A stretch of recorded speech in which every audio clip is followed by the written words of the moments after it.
జై గురుదేవ్. ఓం శ్రీ సాయిరామ్.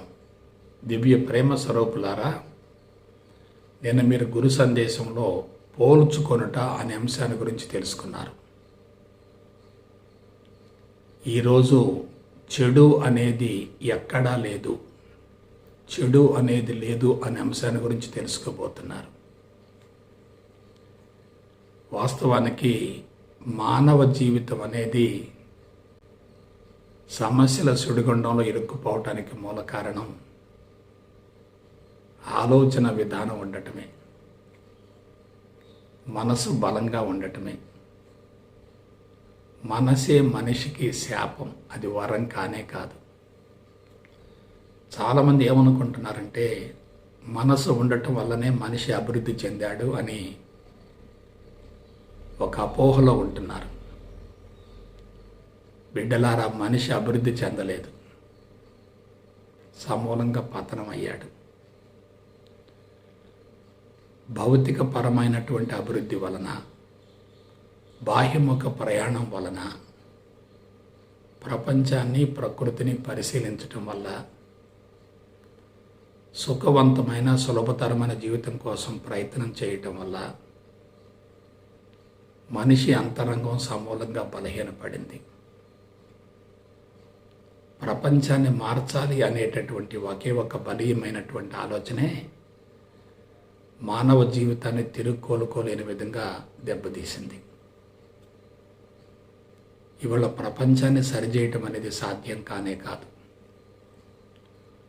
100 మంది అవతార పురుషులు ఒకేసారి జన్మించినప్పటికీ ప్రపంచాన్ని తాత్కాలికంగా ప్రభావితం చేయగలుగుతారు, కానీ మూలాలను మార్చలేరు.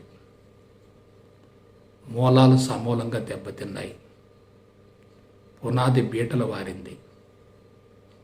పునాది బలహీనంగా ఉన్నప్పుడు ఎంత సుందరమైనటువంటి భవనాన్ని నిర్మించినప్పటికీ ఆ భవనంలో ప్రశాంతంగా జీవించలేం కదా. కాబట్టి అన్ని సమస్యలకు మూల కారణం ఆలోచన విధానం ఉండటమే. ఆ ఆలోచన విధానం ఉండటం వల్ల ఒకళ్ళతో మరొకళ్ళు పోల్చుకోవటమే. ఇవాళ దేశాల మధ్య పోలికలు ఉన్నాయి, రాష్ట్రాల మధ్య పోలికలు ఉన్నాయి.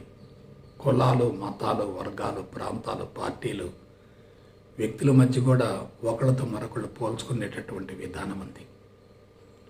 పోల్చుకోవటం అనేది ఎక్కడైతే ఉంటుందో అక్కడ పోటీతత్వం ఉంటుంది. పోటీతత్వం ఉందంటే తన పురోభివృద్ధిని గురించి ఆలోచించడం ఎంత మోతాదు ఉంటుందో, అవతల వ్యక్తుల యొక్క పతనాన్ని గురించి ఆలోచించడం కూడా అంతే మోతాదులో ఉంటుంది. తన విజయం కన్నా అవతల వ్యక్తి యొక్క అపజయమే తనకు సంతృప్తినిస్తుంది అనేటటువంటి భావంతో ఒకళ్ళ పతనాన్ని మరొకళ్ళు కోరుకుంటూ ఉంటారు. ఆ విధంగా ప్రపంచవ్యాప్తంగా నెగిటివ్ ఫోర్సెస్ తారాస్థాయికి పెరిగాయి. ఆ నెగిటివ్ ఎంత మోతాదులో ఉందంటే, ఎంత పాజిటివ్ని మనం ప్రవేశపెట్టినా సరే ఆ నెగిటివ్ని తొలగించే అవకాశమే లేదు. ఇదంతా ఎందుకు జరిగింది, ఎలా జరిగింది? అజ్ఞాని ప్రపంచం చెడిపోయింది అనుకుంటాడు, జ్ఞాని ప్రపంచంలో పరిణామం జరుగుతుంది అనుకుంటాడు. పురోగమన పరిణామం అనేది ఆగిపోయింది. తిరోగమన పరిణామానికి బీజాలు పడ్డాయి. మనిషి పురోగమనానికి అడ్డుకట్ట వేసి తిరోగమనానికి మళ్ళాడు. అంతరంగాన్ని సరిచేసుకోవాలి అనేటటువంటి విషయాన్ని పూర్తిగా విస్మరించి బాహ్య ప్రపంచాన్ని సరిచేసేటటువంటి విధానంలో పూర్తిగా నిమగ్నమయ్యాడు. ప్రకృతికి విరుద్ధమైనటువంటి జీవన విధానానికి అలవాటు పడ్డాడు. ప్రకృతి సూత్రాలను పూర్తిగా విస్మరించాడు. ప్రకృతి ఏం చేస్తుంది? తనకు అనుకూలంగా ఉన్నటువంటి వ్యక్తుల్ని రక్షించుకుంటుంది, విరుద్ధంగా జీవించేటటువంటి వ్యక్తుల్ని సమూలంగా భక్షిస్తుంది. కాబట్టి మానవులు సమస్యలను ఎదుర్కోవటానికి మూల కారణం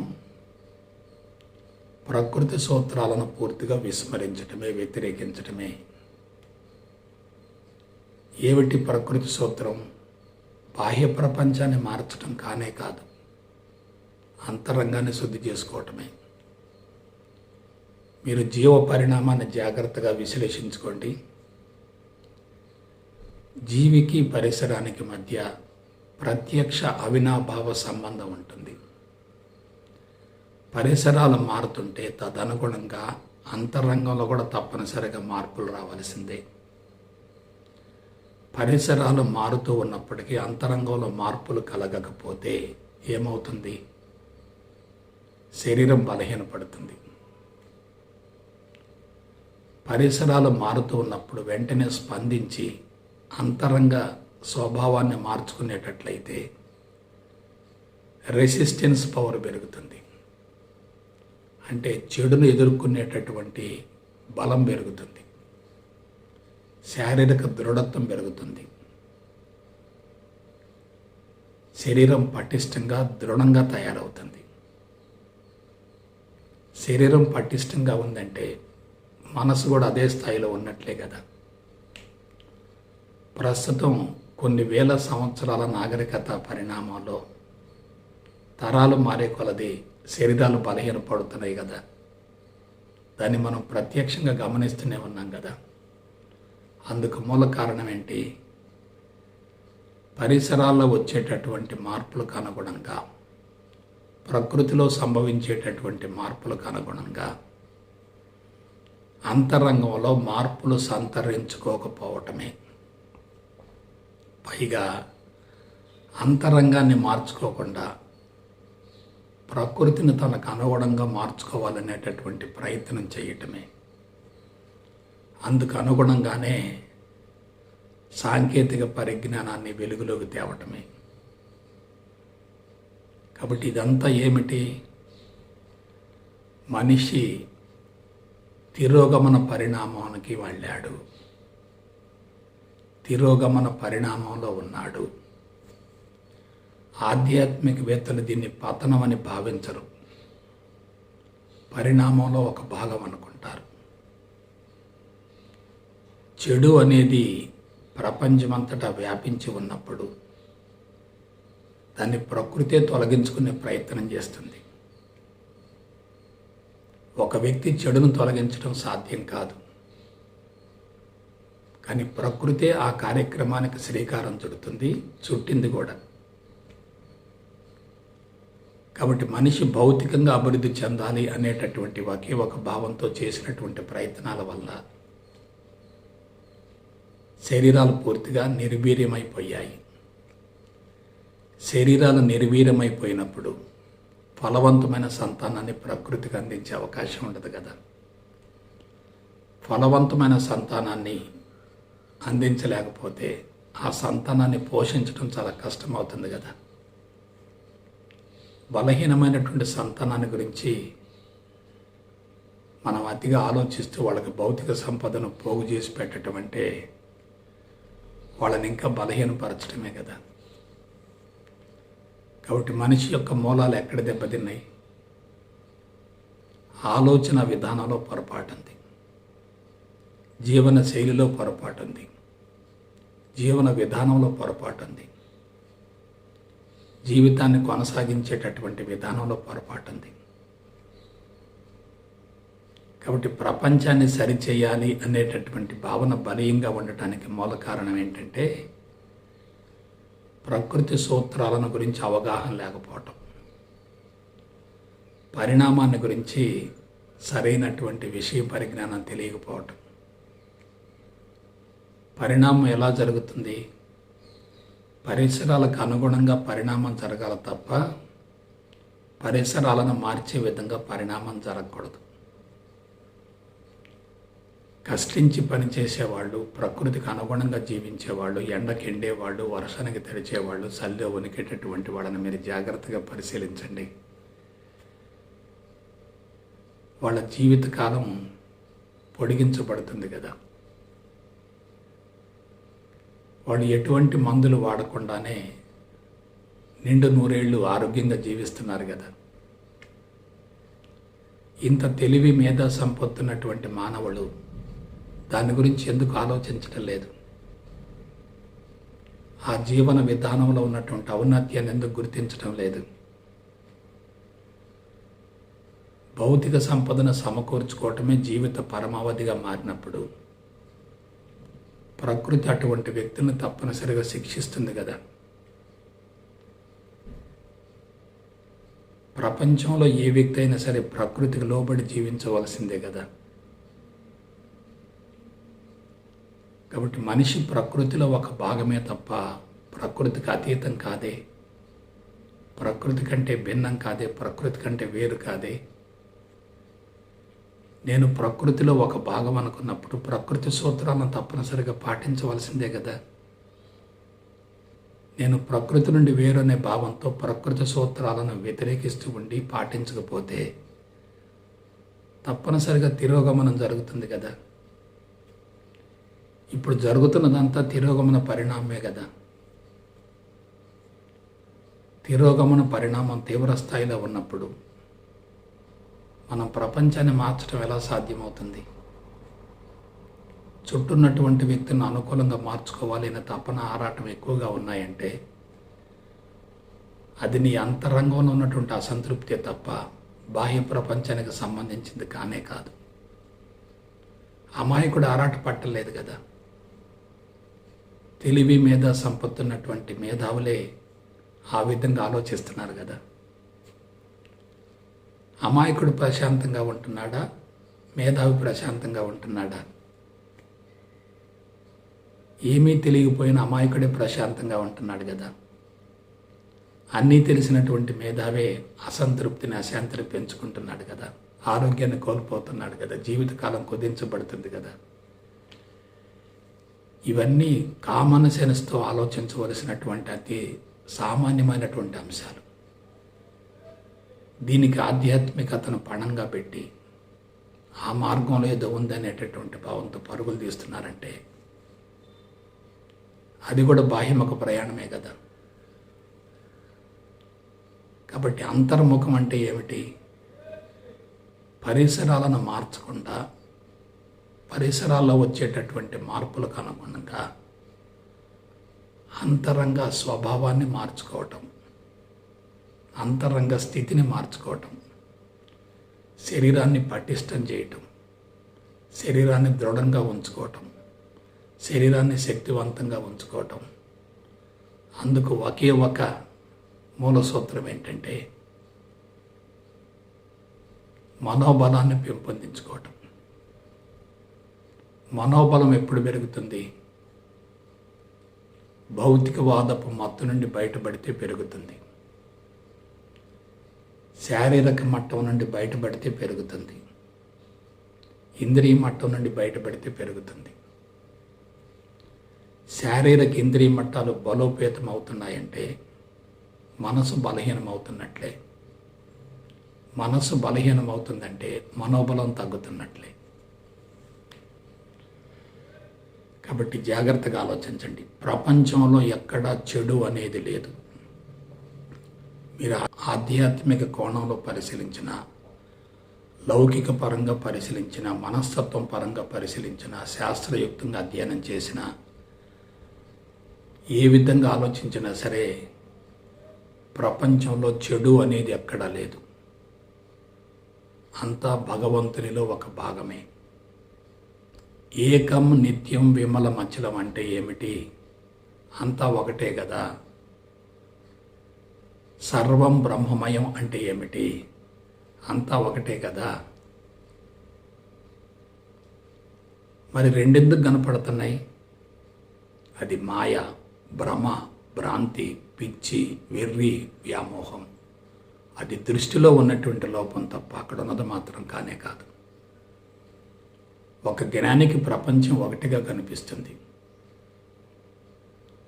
ఒక అజ్ఞానికి ప్రపంచం చెడిపోయినట్లుగా కనిపిస్తుంది.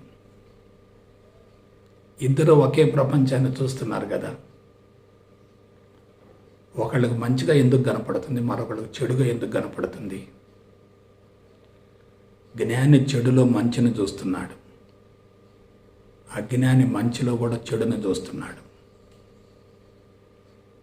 కాబట్టి ప్రతి సంస్కారం ద్వంద్వంగా ఉంటుంది, ప్రతి ఆలోచన ద్వంద్వంగా ఉంటుంది, ప్రతి మాట ద్వంద్వంగా ఉంటుంది, ప్రతి కర్మ ద్వంద్వంగా ఉంటుంది, ప్రతి సంఘటన ద్వంద్వంగా ఉంటుంది, ప్రతి సన్నివేశం ద్వంద్వంగా ఉంటుంది, ఈవెన్ పరిణామం కూడా ద్వంద్వంగానే ఉంటుంది. కాబట్టి తిరోగమనం అనేది పురోగమనంలో ఒక భాగమే.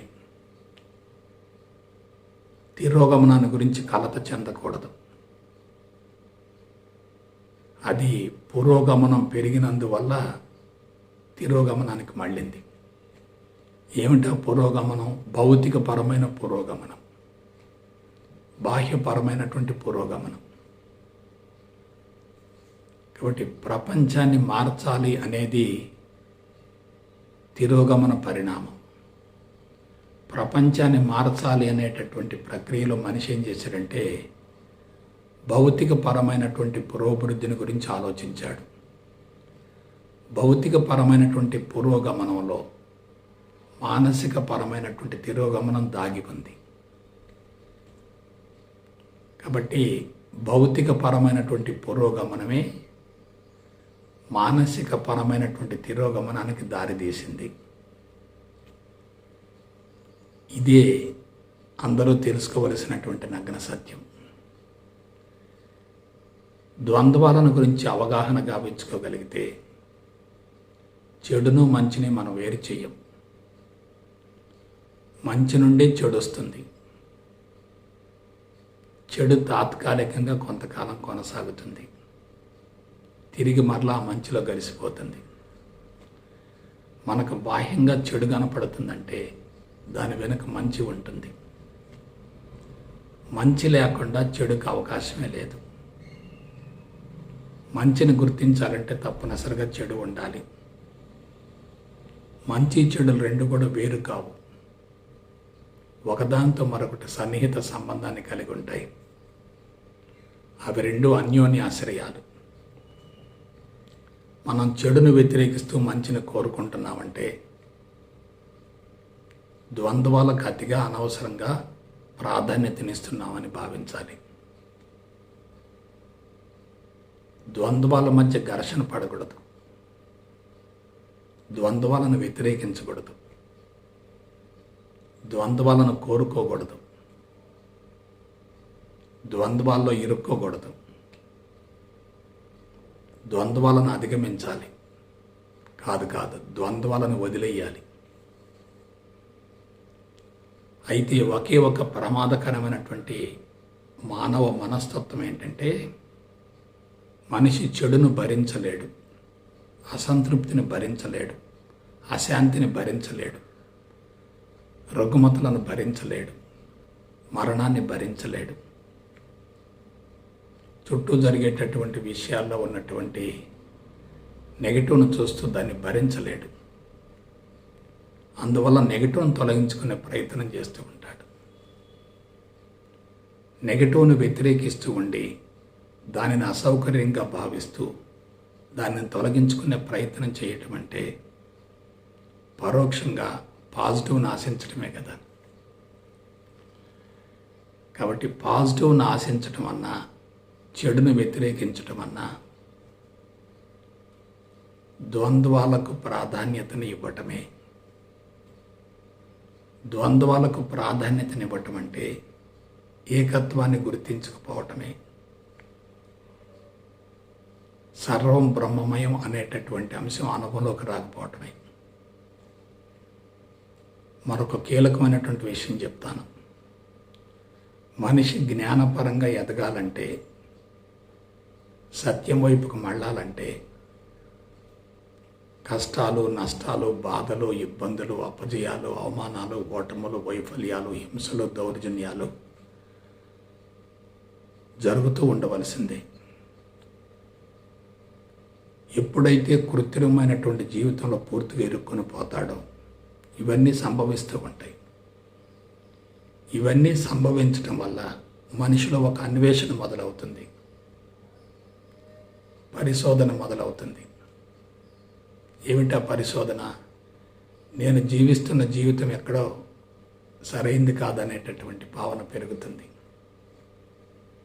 అప్పుడు మనిషి కృత్రిమత్వానికి దూరంగా ఉంటూ సహజత్వం వైపుకు మళ్ళుతూ సత్యానికి దగ్గర కావాలని ప్రయత్నం చేస్తూ ఉంటాడు. కాబట్టి గత 25,000 సంవత్సరాల నాగరికత పరిణామంలో ఒకవైపు భౌతిక పరమైనటువంటి అభివృద్ధి జరుగుతుంది, మరొక వైపు మానసిక శక్తులు బలహీనపడుతున్నాయి. అదే సమయంలో మూల కారణాన్ని గురించి లోతుగా పరిశోధన జరుగుతూనే ఉంది. అన్ని మార్గాలు వైఫల్యం చెందినప్పుడు అంతిమంగా మనిషి సత్యం వైపుకు పయనించవలసింది. ఈలోగా ఏమవుతుంది? అపారమైనటువంటి నష్టం జరుగుతుంది, సంక్షోభాలు తలెత్తుతాయి, ప్రమాదాలు జరుగుతాయి, ప్రకృతి వైపరీత్యాలు తారాస్థాయికి చేరతాయి, మానవుల మధ్య విపరీతమైన ఘర్షణలు జరుగుతాయి, కాలుష్యం తారాస్థాయికి చేరుతుంది, వైరస్లు విపరీతంగా వ్యాపిస్తాయి, దేశాల మధ్య రాష్ట్రాల మధ్య విపరీతమైనటువంటి అలజడులు అల్లలు జరుగుతాయి. ఇదంతా ఎందుకు? చెడు అనేది ప్రకృతి చేత భక్షించబడుతుంది. కాబట్టి నెగిటివ్ థింకింగ్లో ఉన్నటువంటి వ్యక్తులు తప్పనిసరిగా బాధలు పడవలసిందే. తమోగుణం రజోగుణం రెండు కూడా బాధలకు మూలమవుతాయి. శారీరక మట్టానికి ఇంద్రియ మట్టానికి ప్రాధాన్యతనిచ్చే వాళ్ళంతా కూడా తప్పనిసరిగా రోగులవుతారు. మానసిక అస్వస్థత పెరుగుతుంది, మానసిక రుగ్మతలు పెరుగుతాయి, మనిషి పూర్తిగా బలహీనపడతాడు. మీరు ఆలోచించండి జాగ్రత్తగా. మానసిక రుగ్మతలు పెరుగుతున్నాయి. శారీరక రుగ్మతలకు ట్రీట్మెంట్ ఇవ్వచ్చు, కానీ మానసిక రుగ్మతలకు ట్రీట్మెంట్ ఎలా ఇస్తాం? మానసిక రుగ్మతలు ఆకస్మికంగా వచ్చినవి కావు. మనసు బలహీనపడటం అంటే మనిషి యొక్క ఆలోచన విధానం పూర్తిగా నెగిటివ్లో ఉన్నట్టే, చెడుగా ఉన్నట్లే. మరొక ప్రమాదం చెప్తాను. చెడు అనేది ప్రవేశించడం చాలా సులభం, దాన్ని తొలగించుకోవటం బహు కష్టతరం. చెడు లోతుగా ఉంటుంది, బరువుగా ఉంటుంది, భారంగా ఉంటుంది. చెడు ప్రవేశించడం చాలా సులభం, ఆ చెడును తొలగించుకోవటం బహు కష్టతరం. మంచి అనేది తేలిగ్గా ఉంటుంది, తొందరగా హరించుకుపోతుంది. కానీ చెడు మాత్రం బరువుగా ఉంటుంది, భారంగా ఉంటుంది, అంతఃచేతన మనసులో నిక్షిప్తమై ఉంటుంది. దానిని వెలికి తీయటం కానీ తొలగించడం కానీ బహు కష్టతరం అవుతుంది. కాబట్టి ప్రస్తుతం ప్రపంచంలో జరిగేటటువంటిది ఏందో మీరు ఆలోచించండి. చెడును తొలగించుకోవటం కోసం, చెడును తొలగించటం కోసం, ప్రపంచాన్ని సరిచేయటం కోసం చేస్తున్న ప్రయత్నాలు మొత్తం కూడా సమూలంగా వైఫల్యం చెందడానికి మూల కారణం ఏంటంటే, చెడు అనేది ప్రవేశించిన తర్వాత దాన్ని బయట తీయటం చాలా కష్టం. ఒక మురికి గుంటలో రాయి వేయటం చాలా సులభం, ఆ రాయిని బయటికి తీయటం చాలా కష్టం. మనిషి దిగజారటం చాలా సులభం, కానీ ఎదగటం చాలా కష్టం. శీల సంపదను పెంపొందించుకోవటం బహు కష్టతరం, శీలాన్ని పోగొట్టుకోవటం చాలా సులభం. కొండెక్కటం చాలా కష్టం, దిగజారటం చాలా సులభం. దిగజారిన తర్వాత, కింద పడ్డ తర్వాత మరలా పైకి లేవటం ఎంత కష్టం మీరు ఆలోచించండి. ప్రస్తుతం మానవులంతా ఎక్కడ పొరపాటు పడ్డారంటే, ఒక వర్గం భౌతికవాద మత్తులో ఉండి భౌతిక సంపదను పెంపొందించుకునే దిశగా తీవ్ర ప్రయత్నం చేస్తుంది. మరొక వర్గం ఆధ్యాత్మికత పేరుతోటి ప్రపంచాన్ని సరిచేసేటటువంటి ప్రయత్నంలో ఉంది. కానీ రెండు అశాస్త్రీయమైనటువంటి విధానాలే, రెండు కూడా అసంపూర్ణాలే. అసంపూర్ణపు విధానాల వలన ప్రయోజనం కలగదు, నష్టం కలుగుతుంది. కాబట్టి ప్రపంచాన్ని సరిచేయాలి అనేటటువంటి భావన మనిషికి ఎందుకు వస్తుందంటే, ప్రపంచంలో మంచి చెడు అనేటటువంటి రెండు భాగాలను చూస్తున్నాడు. మంచిని కోరుకుంటున్నాడు, చెడును వ్యతిరేకిస్తున్నాడు. మంచిని ఆశిస్తున్నాడు, చెడు ఉండకూడదు అనుకుంటున్నాడు. ఈ విధంగా ప్రపంచాన్ని భిన్నత్వంలో చూస్తూ ఉండి కళ్ళు మూసుకుని సాధన చేస్తే ఏమవుతుంది?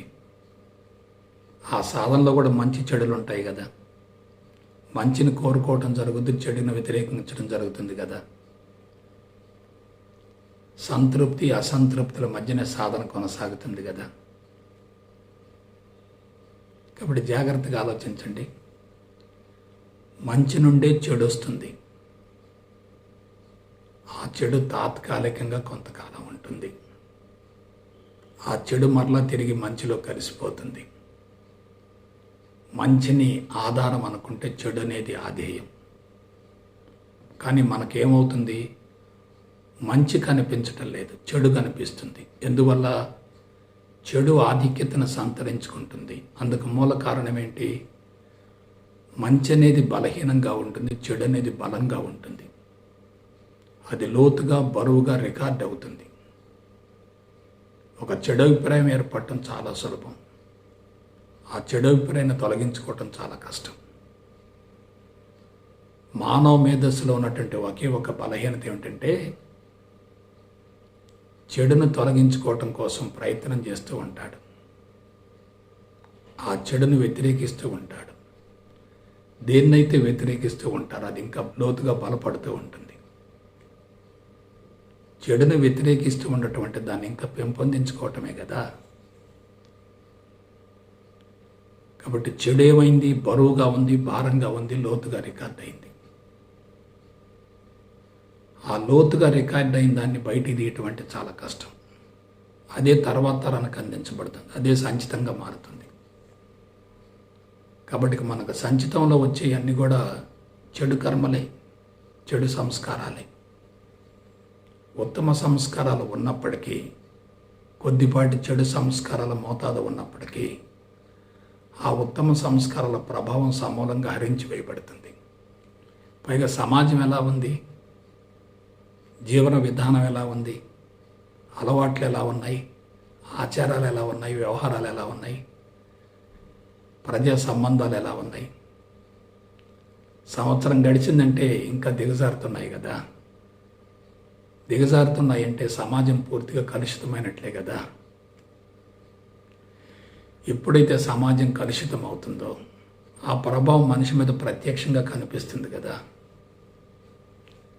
ఆలోచించండి ఒకసారి. కాబట్టి మనం కళ్ళు మూసుకొని కూర్చున్నంత మాత్రాన సమాజం నుంచి దూరంగా ఉన్నట్లు కాదు. ప్రత్యక్షంగా చూసేది తక్కువగా ఉంటుంది, పరోక్షంగా మనలోకి ప్రవేశించేది కూడా ఉంటుంది. మనం తెలుసుకునేది కొద్దిగా ఉంటుంది, తెలియకుండా మనలోకి ప్రవేశించేది ఎక్కువగా ఉంటుంది. ఈ విధంగా మనో కాలుష్యంతో భూమండలం అంతా కూడా అతలాకుతలం అవుతున్నప్పుడు ఆ ప్రభావం తప్పనిసరిగా మన మీద ఉంటుంది. అయితే దానికి పరిష్కారం ఏంటి? చెడులో ఉన్నటువంటి ఔన్నత్యాన్ని గుర్తించాలి, మంచిలో ఉన్నటువంటి బలహీనతను కూడా గుర్తించాలి. మంచి వెనుక చెడు ఉంటుంది, చెడు వెనుక మంచి ఉంటుంది. రజోగుణంతో పాటు తమోగుణం ఉంటుంది, తమోగుణంతో పాటు రజోగుణం ఉంటుంది. తమోగుణం రజోగుణం రెండు కూడా ప్రమాదకరమే. ఆ రెండింటిని ఏం చేయాలి?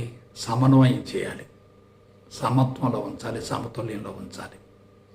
అప్పుడు అదేమవుతుంది? పాజిటివ్ థింకింగ్ అవుతుంది. పాజిటివ్ వేరు, పాజిటివ్ థింకింగ్ వేరు. పాజిటివ్ అంటే రజోగుణం, నెగిటివ్ అంటే తమోగుణం. పాజిటివ్ థింకింగ్ అంటే తమోగుణాన్ని రజోగుణాన్ని ఒకే మోతాదులో సమాన స్థాయిలో కలిపి ఉంచటం. నెగిటివ్ థింకింగ్ అంటే రెండింటినీ వేరుగా ఉంచటం, రెండింటిని అసమానంగా తయారు చేయటం. ఇప్పుడు నెగిటివ్ తారాస్థాయికి చేరడానికి మూల కారణం ఏంటంటే సమాజం పూర్తిగా భౌతికవాదం వైపుకి మళ్ళటం, శారీరక సుఖాన్ని ఆనందంగా భ్రమించటం, కరెన్సీ కట్టల మధ్యలో ఆనందాన్ని పొందాలనుకోవటం, సమాజం మీద పట్టు సాధిస్తే తప్ప ఆనందం రాదనేటటువంటి భావంతో తీవ్రమైనటువంటి ప్రయత్నం చేయటం. ఈ విధంగా మేధావులంతా కూడా పల్లవర్టెడ్గా ఉండి, నెగిటివ్ థింకింగ్లో ఉండి, సహజత్వానికి దూరమై కృత్రిమత్వాన్ని పెంచుకొని అంతరంగాన్ని పూర్తిగా విస్మరించి అంతరాత్మను చంపుకొని పరుగులు తీస్తూ తీస్తూ తీస్తూ తీస్తూ ప్రపంచాన్ని పూర్తిగా పక్కదో పట్టించారు. అభివృద్ధి అనేది భౌతిక పరంగా ఉన్నప్పుడు అది అంతరంగాన్ని సమూలంగా సర్వనాశనం చేస్తుంది. నేను గత 3 దశాబ్దాలుగా దీని గురించి ఆలోచించాను, దీని గురించే ప్రపంచానికి తెలియజేశాను. ఆధ్యాత్మికవేత్తలు సమూలంగా వైఫల్యం చెందడానికి మూల కారణం ఏంటంటే, నెగిటివ్లో ఉన్నటువంటి ప్రమాదాన్ని చెప్పాలి, పాజిటివ్లో ఉన్నటువంటి ఔన్నత్యాన్ని చెప్పాలి, నెగిటివ్ను వ్యతిరేకించకుండా ఉండే విధంగా తర్ఫీదులు ఇవ్వాలి, పాజిటివ్ను ఆశించకుండా ఉండే విధంగా సాధన పట్ల అవగాహనను కలగజేయాలి. నెగిటివ్ తొలగిపోయిందంటే పాజిటివ్ ఉన్నట్లే కదా. అపజయం అనే విత్తనం లేకుండా విజయానికి అవకాశం లేదు కదా. ఒక మాటలో చెప్పాలంటే అపజయమే విజయానికి ప్రేరణ అవుతుంది. కానీ జ్ఞానికి అపజయం విజయం రెండు కూడా మాయగా తోస్తాయి. కానీ అజ్ఞాని ఏం చేస్తాడు? అపజయాన్ని వ్యతిరేకిస్తూ ఉంటాడు, విజయాన్ని కోరుకుంటూ ఉంటాడు. విజయం సంభవించినప్పుడు పండగ అనుకుంటాడు, అపజయం సంభవించినప్పుడు దండగ అనుకుంటాడు. నిరాశ నిస్పృహలు ఎప్పుడు సంభవిస్తాయి? కోరుకున్నది లభించినప్పుడు నిరాశ ఉంటుంది. అనుకున్న విధంగా కార్యక్రమాలు నడవనప్పుడు నిరాశ ఉంటుంది. కానీ వాస్తవానికి మనం కోరుకునేదే అది అయినప్పుడు, నెగిటివ్ వల్ల మనకు ఎటువంటి నష్టం లేనప్పుడు, నెగిటివే పాజిటివ్కి బీజం అవుతున్నప్పుడు, అసత్యం నుండే సత్యం ఆవిర్భవిస్తున్నప్పుడు, కష్టాలు నష్టాలు బాధలు ఇబ్బందులు అవమానాలు అపజయాలు ఓటములు వైఫల్యాలు వంటివన్నీ కూడా మనకు వరమైనప్పుడు వాటిని ఎందుకు వ్యతిరేకించాలి? మీరు ప్రపంచాన్ని జాగ్రత్తగా పరిశీలించండి. ఆధ్యాత్మిక మార్గమైనా, లౌకిక జీవితమైనా, భౌతికవాదమైనా, మరొకటైనా ఏ అంశాన్ని గురించి అయితే లోతుగా విశ్లేషణ జరుగుతుందో, పరిశోధన జరుగుతుందో ఆ అంశంలో వాళ్ళు విజయవంతమవుతారు. జీవితంలో మొదటి అర్ధభాగంలో ఎవరైతే భోగాన్ని అనుభవిస్తారో రెండవ అర్ధభాగంలో తప్పనిసరిగా రోగులు అవుతారు కదా. మొదటి అర్ధభాగంలో ఎవరైతే శ్రమిస్తారో రెండవ అర్ధభాగంలో విశ్రాంతిని పొందుతారు కదా. నెగిటివ్లో పాజిటివ్ ఉంటుంది, పాజిటివ్లో నెగిటివ్ ఉంటుంది. నెగిటివ్లో పాజిటివ్ని చూసుకుంటే, పాజిటివ్లో నెగిటివ్ని చూసుకుంటే రెండు మాయగా భావించగలిగితే, రెండింటికి ప్రాముఖ్యతను కానీ ప్రాధాన్యతను కానీ ఇవ్వకపోతే ఆలోచించండి. మనం ఎందుకు ప్రాధాన్యతనిస్తున్నాం, ఎందుకు ప్రాముఖ్యతనిస్తున్నామంటే అక్కడ రెండు ఉన్నాయి అనుకుంటున్నాం. రెండు లేవు, ఒకటే ఉంది అక్కడ. ఏకం నిత్యం విమలమచలం సర్వం బ్రహ్మమయం బ్రహ్మవిత్ బ్రహ్మైవ భవతి సర్వం కలియుగం బ్రహ్మ ఏకోహం బహుశ్యాం. ఎప్పుడైతే ఒక్కటే ఉంది అనుకుంటామో మనం సరిచేసే ప్రయత్నం చెయ్యం. ఒకవేళ సరిచేసేటటువంటి ప్రయత్నం చేసినా సరే మన అంతరంగ శుద్ధి కోసం సరిచేసే ప్రయత్నం చేయాలి తప్ప ప్రపంచాన్ని నేను మారుస్తాను అనేటటువంటి భావన ఉండకూడదు. ప్రపంచాన్ని మారుస్తాను అనే భావన ఉందంటే మతి భ్రమించినట్లే. మారుస్తాను అనే భావంతో ప్రారంభించి మార్చలేకపోతే ఏమవుద్ది? అసంతృప్తి పెరుగుతుంది కదా. అశాంతి పెరుగుతుంది కదా. కాబట్టి నెగిటివ్ను పూర్తిగా తొలగించుకుంటే పాజిటివ్ను ప్రతిష్ఠించడం సులభం అవుతుంది. నెగిటివ్ను అధిగమించడం కోసం, నెగిటివ్ నుంచి బయటపడటం కోసం, నెగిటివ్ను వ్యతిరేకిస్తూ ఉండి పాజిటివ్ను పెంపొందించుకోవాలనేటటువంటి భావన ఉందంటే అక్కడ యుద్ధం జరుగుతున్నట్లే. కాబట్టి ఆధ్యాత్మిక మార్గం ఎందుకు కష్టతరమైందంటే కళ్ళు మూసుకొని అక్కడ లోపల యుద్ధం చేస్తున్నారు. సాధనలో పాజిటివ్ మొదలైందంటే తర్వాత నెగిటివ్కి వస్తుంది. సాధన కళ్ళు మూసుకోగానే నెగిటివ్తో ప్రారంభమైందంటే అక్కడ యుద్ధం జరుగుతుంది, శక్తి హరించుకుపోతుంది, నిద్ర మత్తు వస్తుంది.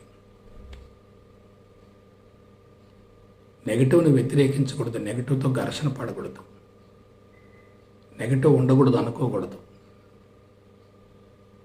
అది మనకి వరమే తప్ప శాపం కానే కాదు. కాబట్టి మనకు బయటికి కనిపించేది వాస్తవం అనుకుంటున్నాం. మీరు ప్రపంచాన్ని గమనించండి. ఎవరినైతే మీరు అదృష్టవంతులు అనుకుంటున్నారో వాళ్ళ వెనుక దురదృష్టం ఉంటుంది. ఒకప్పుడు దురదృష్టం ఉండే ఇప్పుడు అదృష్టానికి వచ్చారు. మహోన్నతంగా ఎదిగినటువంటి వ్యక్తిని మీరు గమనించండి. అతను ఎన్నో ఎదురు దెబ్బలు తిని ఆ స్థాయికి వచ్చాడు. శిల్పాన్ని తయారు చేయాలంటే ఎన్ని దెబ్బలు కొట్టాలి? శిల్పం మారుతుంది, కానీ శుద్ధి మాత్రం అలాగే ఉంటుంది. శిల్పం ఎన్ని ఎక్కువ దెబ్బలు తింటే అంత ఎక్కువగా పూజలు అందుకుంటుంది. మానవ జీవితం కూడా అందుకు భిన్నమేమి కాదు. వరస్ట్ సిట్యుయేషన్ ఫేస్ చేస్తే నా హైయెస్ట్కి ఎదిగే అవకాశం ఉంటుంది. కానీ మనం ఎన్నుకునేటటువంటి రంగాన్ని బట్టి మనం జాగ్రత్తగా ఆలోచించుకోవాలి.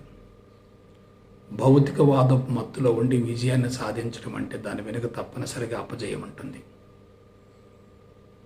ఆధ్యాత్మిక మార్గంలో ఉన్నప్పుడు విజయానికి ప్రాధాన్యతనివ్వరు, అపజయాన్ని వ్యతిరేకించే ప్రసక్తి లేదు. అదే ఆధ్యాత్మిక మార్గంలో ఉన్నటువంటి ప్రత్యేకత, విశిష్టత, ఔన్నత్యం. ప్రపంచం మాయ అని తెలిసినప్పుడు మనం ప్రపంచాన్ని గురించి ఎందుకు ఆలోచించాలి? మారేది ఏదైనా మాయకు ప్రతిరూపమే కదా. మనం మారకుండా ఉండేదాన్ని గుర్తించాలంటే, అనుభవించాలంటే మారేదాన్ని వదిలేయాలి కదా. మారేదాన్ని పట్టుకొని మారని దానికోసం ఆరాటపడటం అంటే జైల్లో ఉండి మోక్షాన్ని పొందాలనుకోవటమే కదా. కాబట్టి పేదరికంలో ఐశ్వర్యం ఉంటుంది, ఐశ్వర్యంలో పేదరికం ఉంటుంది. ఆత్మ న్యూనతలో ఆధిక్యత ఉంటుంది, ఆధిక్యతలో ఆత్మ న్యూనత కూడా ఉంటుంది. మంచిలో చెడు ఉంటుంది, చెడులో మంచి ఉంటుంది. విజయంలో అపజయం ఉంటుంది, అపజయంలో విజయం ఉంటుంది. రెండు కూడా ఒకే నాణ్యానికి బొమ్మ బరుసు వంటివి. ఎప్పుడైతే ఏకత్వం అనేటటువంటిది అనుభవంలోకి వస్తుందో అప్పుడు ప్రత్యేకంగా సాధన చేయవలసినటువంటి అవసరమే ఉండదు. దీనిని మనం సిద్ధాంతపరంగా ముందు తెలుసుకోవాలి. జీవితం కొనసాగే కొలది అది అనుభవంలోకి వస్తుంది. అనుభవంలోకి వచ్చేంత వరకు అది ఊహగా మిగిలిపోతుంది. అనుభవంలోకి వచ్చింది అనుకోండి, అది సత్యం అవుతుంది. ఒక్కసారి సత్యాన్ని పట్టుకుంటే మనం మాయ వైపుకి వెళ్ళే ప్రసక్తే లేదు. మాయలో ఇరుక్కుంటే సత్యాన్ని గుర్తించే అవకాశం లేదు. కానీ మాయలో ఉన్నామని తెలుసుకుంటే సత్యం వైపుకి వెళ్ళే అవకాశం ఉంటుంది. అజ్ఞాని మాయలో ఇరుక్కున్నాను అని తెలుసుకోలేడు. జ్ఞాని మాయలో ఉన్నానని తెలుసుకొని ఆ మాయ నుండి బయటపడటం కోసం ప్రయత్నం చేస్తాడు. కాబట్టి మాయ అనేది ప్రపంచంలోనిది కాదు. అది ఎవరికి వారు వారి వారి అంతరంగ స్థితిని బట్టి, అంతరంగ స్వభావాన్ని బట్టి, అంతరంగ సంస్కారాల యొక్క స్వరూపాన్ని బట్టి కృత్రిమంగా సృష్టించుకున్నదే. అది సృష్టిలో ఉన్నది కాదు, మన అంతరంగం ద్వారా అది వ్యక్తీకరించబడుతుంది. మానవుడు మినహా ఏ జాతికి కూడా మాయ అనేది లేదు. ఒక మానవుడే మాయలో బంధించబడ్డాడు. అందుకు మూల కారణం ఏంటి? తెలివి మేధా సంపత్తి అధికంగా ఉండటం. దానివల్ల ఏమవుతుంది? ఏదైతే జీవితానికి ప్రమాదకరమో దానికోసం పరితపిస్తూ ప్రయత్నిస్తూ ఉంటాడు. ఏదైతే జీవితానికి అవసరమో దాన్ని పోగొట్టుకుంటూ ఉంటాడు. పోగొట్టుకుంటున్నాడంటే తప్పనిసరిగా బలహీనపడతాడు. కాబట్టి చివరిలో ఒక మాట చెప్తున్నాను. నీవు నేను ఏ వ్యక్తిని చూసి గర్వపడకూడదు, బాధపడకూడదు, జాలి పడకూడదు, అసూయ పడకూడదు. అవతార పురుషుడైనా అతి సామాన్యుడైనా ఇద్దరూ ఒకటే. ఈ ప్రపంచం అనే అనంతమైనటువంటి శాశ్వతమైనటువంటి నాటక వేదిక మీద వారి వారి పాత్రలను పోషించి వాళ్ళు కనుమరుగవుతూ ఉన్నారు. పాత్ర పోషణ పూర్తయిందనుకోండి, వేదిక నుండి నిష్క్రమించవలసిందే కదా.